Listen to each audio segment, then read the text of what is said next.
kasus pembunuhan Munir merupakan kasus pelanggaran hak asasi manusia berat atau kasus pelanggaran berat hak asasi manusia.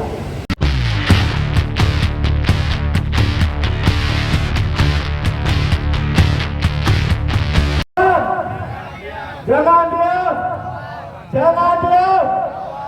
Teman-teman, hari ini kesekian kalinya kita mendatangi Komisi Nasional Hak Asasi Manusia. Sekali lagi, kesekian kalinya mendatangi Komisi Nasional Hak Asasi Manusia untuk menuntut segera menyelesaikan kasus pembunuhan Munir sebagai kasus pelanggaran hak asasi manusia yang berat. Bahwa dalam prosesnya Komisi Nasional Hak Asasi Manusia sedang melakukan proses penyelidikan. Sekali lagi, sedang melakukan proses penyelidikan dan melakukan pemanggilan terhadap sejumlah saksi-saksi yang mendukung terhadap bukti terkait kasus pembunuhan Munir sebagai pelanggaran hak asasi manusia yang berat. Dari kami, Komite Aksi Solidaritas untuk Munir melihat bahwa kasus pembunuhan Munir merupakan kasus pelanggaran hak asasi manusia berat atau kasus pelanggaran berat hak asasi manusia.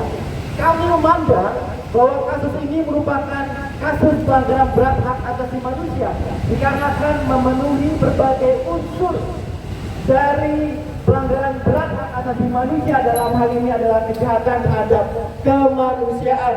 Sekali lagi, kejahatan terhadap kemanusiaan, dan kasus ini bukan merupakan kasus kriminal biasa, sehingga dalam mekanisme atau prosedur atau proses yang harus dilakukan bukan melalui proses peradilan pidana biasa, tetapi harus melalui serangkaian proses penyelidikan atau penyidikan melalui mekanisme Undang-Undang 26 tahun 2000 tentang pengadilan hak asasi manusia.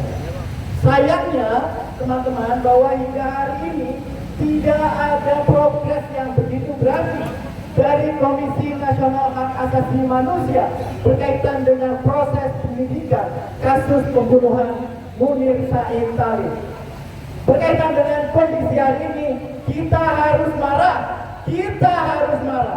bahwa hingga hari ini Komisi Nasional Hak Asasi Manusia belum juga merampungkan proses penyelidikan dalam kasus pembunuhan Munir. Terkait dengan hal itu, Komisi Nasional Hak Asasi Manusia lagi-lagi belum melihat kasus pembunuhan Munir dari berbagai aspek. Padahal terdapat sejumlah berbagai bukti pendukung bukti yang nyata bahwa kasus pembunuhan Munir merupakan kasus pelanggaran berat hak asasi manusia. Oleh karena itu, kita sama-sama harus terus menuntut, harus terus mendesak agar Komisi Nasional Hak Asasi Manusia untuk segera merampungkan proses penyelidikannya dalam rangka kasus pelanggaran berat hak asasi manusia. Terima kasih. Hidup korban, jangan diam. Bahwa mereka punya peran untuk bisa menganggap ini bukan kasus biasa dan merupakan contoh dari pelanggaran berat terhadap HAM. Tapi kita harus terus semangat melawan dengan berbagai cara. Salah satunya adalah yang akan dilakukan oleh kawan kita, membacakan puisi perjuangan di depan dan di tengah kita semua. Kita akan panggil rekan dari SPH Indonesia Jentera, ada Dava. Kita beri semangat dengan hidup korban, jangan diam. Kasus Munir, kasus Munir, kasus Munir. Terima kasih teman-teman. Nama saya Dava dari Jentera. Jadi saya akan membacakan dua puisi dari saya. Puisi pertama ini diambil dari nama salah seorang yang barangkali menjadi aktor penting juga dari acara-acara musik kabisan juga Sentinel Hitam, yaitu Ibu Sumarti. Ibu Sumarti tidak datang pada acara ini ya? Oke. Lama, tapi puisi ini saya bikin dan saya persembahkan untuk beliau. Sumarti, seorang wanita parubaya berdiri sabar, sepoyong bersih hati, segigih belati, merangkul kertas-kertas pajak yang tiba-tiba bertukar menjadi suara-suara gadang.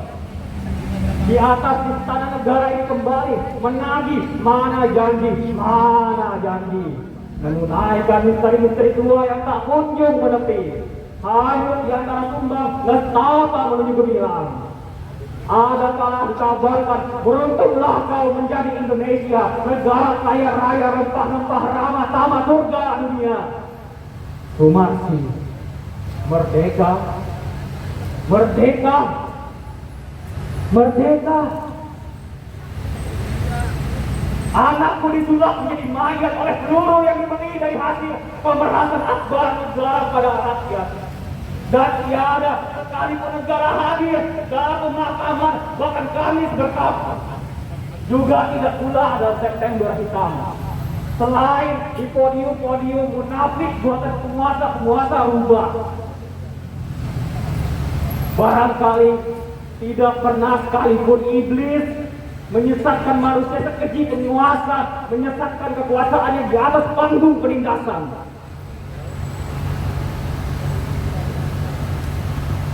Sekali-kali Tuhan dan Puan boleh bayangkan betapa hancur hati ibu yang mendengar kabar anaknya dikejar senjata api bertulisan Made in Indonesia.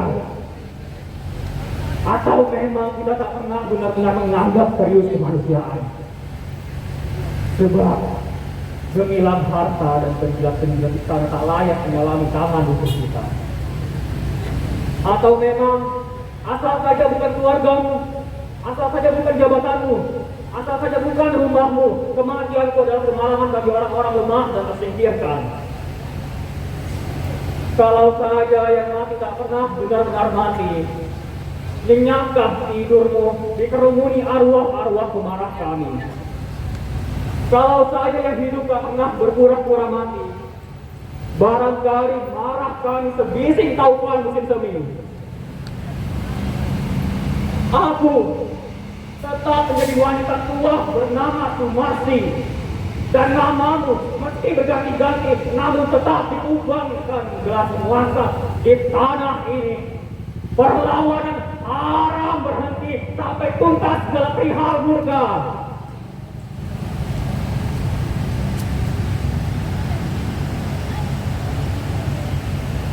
Kemudian untuk puisi kedua ini saya bikin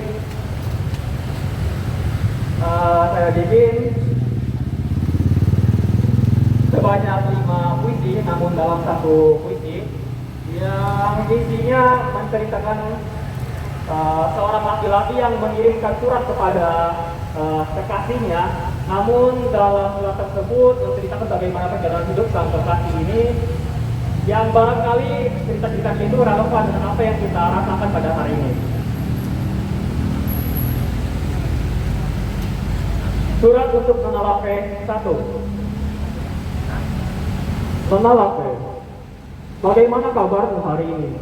Matahari menyengat begitu hebatnya siang ini. Kau pasti suka sedang aku pergi.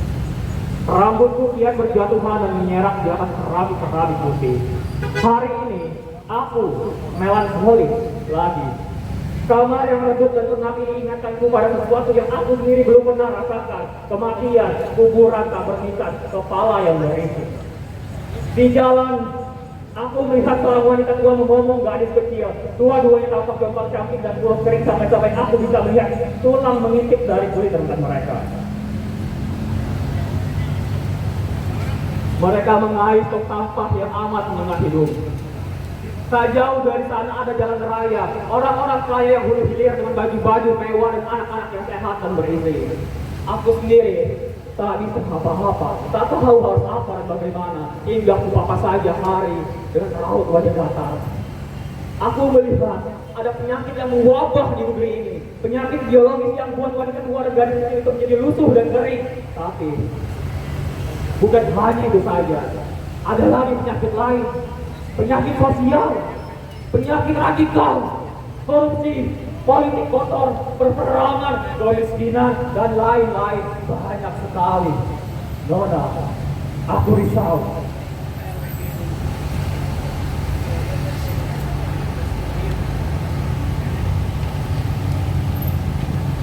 Sungai ikan dan taman tak berguna.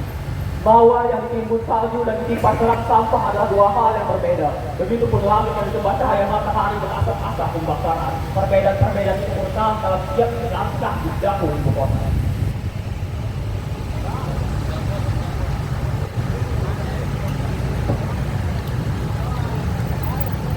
Surat untuk Menalape 2.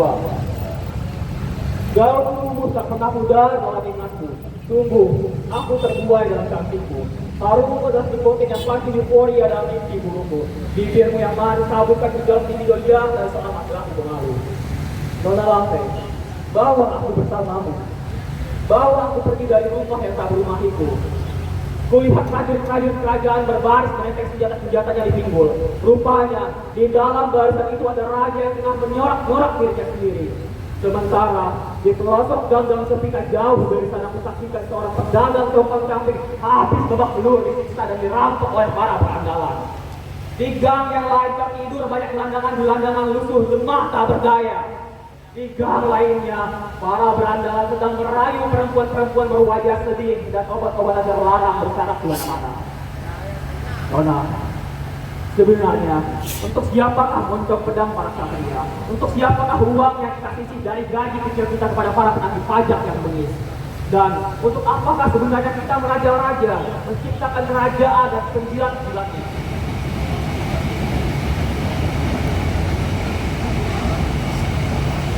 Surat untuk Menalape 3. Nona, dalam perjalananku pulang dari ibu kota, kudapati jasad seorang wanita di semak-semak belukar terletak di bawah malam bintang yang tegas. Ia mati dalam cara yang barangkali hanya terpikirkan oleh binatang paling